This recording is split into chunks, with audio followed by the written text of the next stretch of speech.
Hello, Andrew Collinson, Research Director of Telco 2 at the 10th America's Telco 2 Executive Brainstorm in Los Angeles and in Santa Monica. I'm here with Marc Davis, now of Microsoft. Marc, what are you up to at Microsoft? Well, I just joined Microsoft just about 2 months ago, and I am a partner architect, really focusing on the vision and technology strategy for the online services division of Microsoft, and that's the part of Microsoft focused on search, advertising, but also our verticals in mobile and local and maps, as well as MSN, our content portal. And today we've been talking about the kind of whole data economy, the personal information economy, or PI, as people seem to like calling it at the moment, which leads to all kind of bad jokes, of course. But I mean, we were talking today about just what an extraordinary opportunity field this is and how it's spawning a lot of analogies of almost like a gold rush, where people are going out securing location data, securing image data, and so forth. And there being a potential role in this for telcos. Absolutely. What the analogy you drew about the whole marketplace today, which I thought was very good, was about feudalism. Could you expand on that a bit? Yeah, sure. So one thing I should say is that before joining Microsoft, I've been involved with the World Economic Forum, right, and on a project called Rethinking Personal Data. And so over the last 9 months, 12 months, there's been a group of people coming together from industry, from government, from advocates to really solve this fundamental problem about digital identity and personal data online.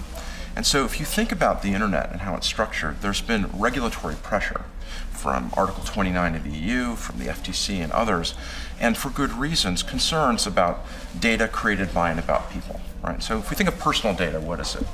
It's any piece of information related in some way to an identifiable or identified person or persons. Right. But this goes from my identity and my relationships to my tweets, my posts, my searches, my financial information, my health records, my government data, my academic information, the entire digital halo that we produce in our lives.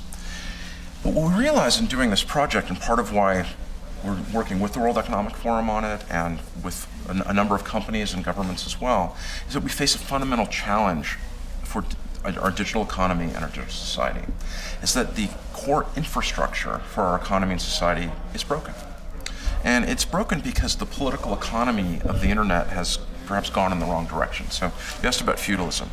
If you think about the fact that personal data is the currency of the information economy, it's the oil of the information, it's the gold, all of these metaphors, yet we lack banks to store it in, we lack exchanges to trade it on, we lack ways for prospectors who are individuals to get rich, and we lack ways for consumers to participate in the value that is created by the aggregation of information created by and about them. So if you say, well, what's the political economy of the web? What's it really look like? And you realize, well, if I produce information, if I do a web search, I share a photo, I post information, who is benefiting from that? Well, I gain some benefit from the services that I use, but the real massive economic benefit is by the service providers, the telcos and internet companies, like the one I work for, in taking human attention and intention and converting it to money. Right, by matching commercial intent from potential buyers to prospective sellers. But the efficiencies in that market are not very good. And that's because we can't bring together all the different data about a person for regulatory reasons. But also the political economics are not very good. So why do we talk about digital feudalism?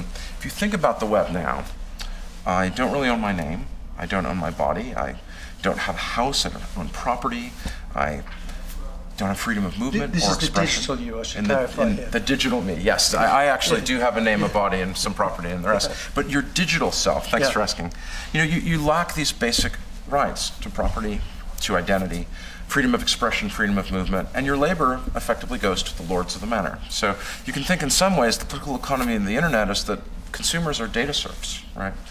But it's worked to a certain way, and it's 2010 now, but in the internet years of the political economy, it's 1010.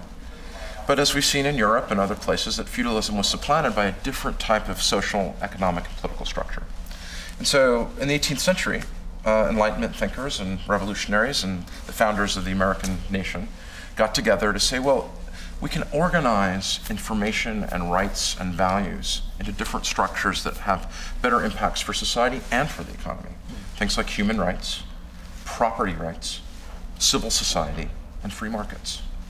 And so rethinking digital Enlightenment, not the Northern California version of Enlightenment of San Francisco, but really the Anglo-European American sense of these basic rights to property, identity, person, civil society, and free markets can structure an internet that functions much better, that functions economically better, socially better, and politically better. And what do we mean by better? So I can elaborate. Okay. So if you think about the global system of trade and data, and you kind of think of how GATT, the Global Accord on Tariffs and Trade, or physical passports work, we have some systems for moving value around the world. We can do it with money. But in data, it's a mess, right? So we don't have globally a way to verify that you are who you claim to be online. We don't have a clear set of rights about what data I can accept from you, give to you, use about you. We don't even have clear ways to move money around the world digitally. So we're so early on in the evolution of digital economy and digital society that solving these problems are core economic and societal infrastructure issues. And what's exciting and challenging is that this way we solve these will determine much of how our society and economy works in the years ahead. Now, the good news for the telcos in this. I'm glad you said that, because I was just going to say, where do telecoms operators fit into this? Well, there are 5.5 billion people in the world that have phones.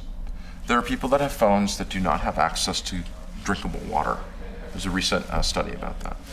And the phone is the personal ubiquitous computer that is connected to your body in space, to your way to access your connections to people and the world. It is what connects people, the web, and the world.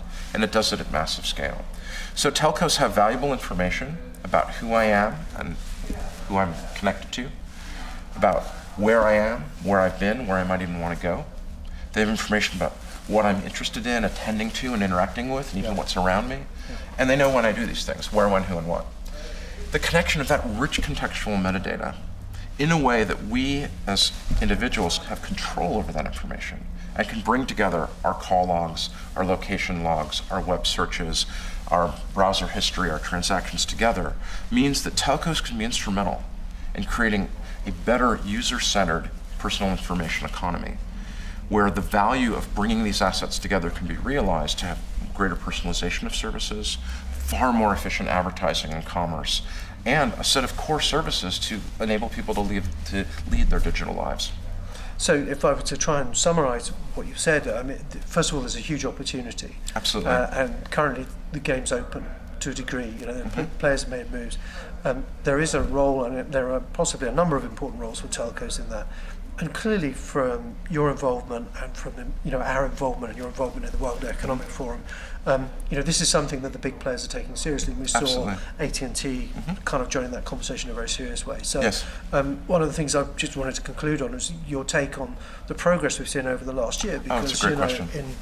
Back in February, we were meeting with a bunch of lawyers talking about it, and maybe a little further back it was kind of a nice theory, but in the space of a very short period of time a lot has changed. Do you think this is now a kind of idea whose time has come? Absolutely. Yeah, the progress over the last even 5 months has been extraordinary. So actually kudos to your organization. Back in May of 2009, we had an event in Nice, and I recall some folks from NSN talking and some of the carriers, and I was there representing Yahoo at the time. I was chief scientist for Yahoo Mobile and head of early stage products. And this issue came up of how do we address the regulatory pressures around personal information to make a better functioning economy in the advertising system in mobile. And I remember arguing with some telco folks and saying, well, give people control over their data and it will work. And there were a few people at that event who really got it. What's happened is then from the December event, February, and then in February I think was the turning point where the World Economic Forum project got started. And we brought together teams of people and had a meeting. February was when we were in Boston. Absolutely right. So in Boston, at the Privacy 2.0 event that Telco 2.0 hosted, it really brought together for the first time regulators from the public sector, private sector, both product and policy people, advocates all together to have this discussion about privacy. But it's an important thing to realize that the discussion has shifted, I think, for this reason. People have talked about privacy for years. Privacy is not an opportunity for growth as privacy. It's protection from harm. But personal information and personal data, as these metaphors of oil and gold and currency reveal, are really a form of property. They're That's a way to true, create but- value. And I agree with that, and I think property is a good metaphor. But one of the things that struck me about the conversation today was, privacy may be one of the products of this. That's right. Because uncontrolled, this environment could be very toxic with respect to individuals' Absolutely, privacy is essential. But if with you the only correct environment, the correct regulation and standards, then maybe privacy is actually a product of the environment. It's essential. Yeah. In other words, people need control over their information, need transparency about how it's used, they need to have privacy.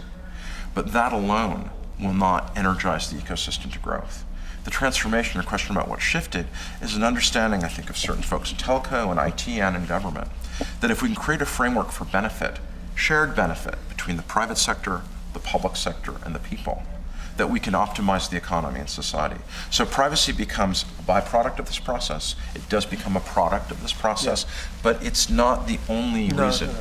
The reason that this has become so vital is that we see that if we solve digital identity, and the telcos have a huge role to play there, and if we solve the issues of how to bring personal data together and to make it useful and valuable with people clearly in control of it, then we can really have growth, true growth, for all of us in the digital economy. So, Mark, you've got a strong view that telcos need to act now. Can you explain that? Why they need to do that? Yeah, I think it's kind of a carrot and a stick situation. So the carrot, of course, is that there's tremendous value in the personal information economy if we get it right. If we solve digital identity, personal data, banking and exchange, applications and services and monetization. The stick, frankly, is that if we see the history of the telco industry and the IT industry, I was actually active when we were trying to get location services from telcos. I was at Berkeley and then Yahoo at the time, UC Berkeley. And what Yahoo and Google and Apple and others have done is they simply, through the clients and the edge, created other infrastructure to solve the problem of location. So they go around. They go around, right? And the issue is that what I think telcos have to grasp is that, number one, most of this isn't really the telco data, it's the data subjects, it's the consumer's data.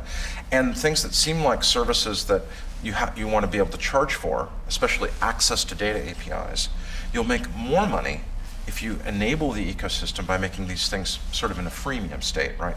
That developers, the rest can access them to a certain threshold. You may put in limiting so that if you really start accessing it, you need a commercial agreement. But if it costs, as it used to, like $1 for each location lookup, Just kills the location-based industry in mobile didn't happen for years, and frankly what drove it was that Yahoo and Google and Apple built clients, and I was involved in doing this at Yahoo, that would sniff cell towers and use GPS and build an alternative database to locate people used on edge technology as opposed to network technology.